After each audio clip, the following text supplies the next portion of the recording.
Each year, the number of meth labs operating in Oklahoma continues to drop. But despite that, the number of drug distribution cases has increased, showing the meth problem is far from over in Oklahoma. Now, there's another threat to our state's war on meth.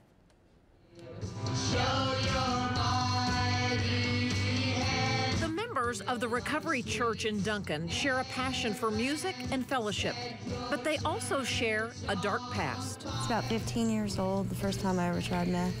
I'm 36 now.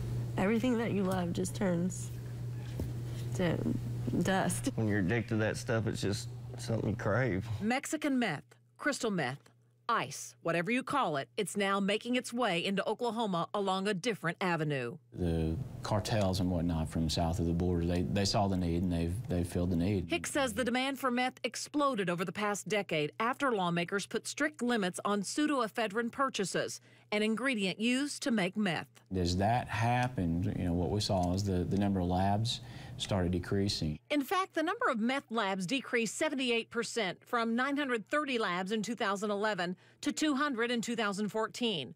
Around that same time, crystal meth distribution cases rose 55% from 59 cases in 2010 to 130 in 2013. Yes, meth labs are down in Oklahoma, but meth use, meth addiction has never been higher, and it continues to escalate. It scares me to death to even think about going back there. Dennis Hall knows this all too well. Methamphetamine in that world is a dark, dark world. Hall spent years hooked on meth and arrested multiple times, the last time for cooking it. It's just an endless nightmare. I mean, it's a schizophrenic, paranoid world. You become its slave. Until he worked as a chaplain in the prison system.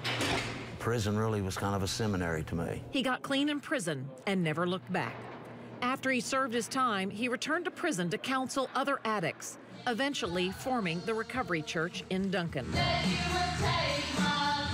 It's a renewing of your mind. It's entirely walking away from the environment you're in and getting into a new environment.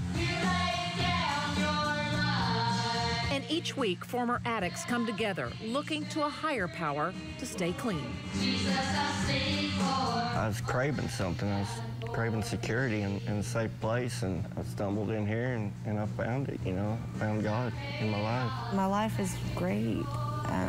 I got out of jail, I started coming here, my husband comes here. I don't want to go back to that person ever again. But for many people, they remain in the darkness of meth.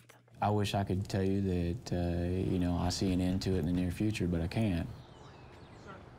And the district attorney, Jason Hicks, says the fight against meth has changed. Instead of breaking up the meth labs, his task force is going undercover, trying to find the dealers.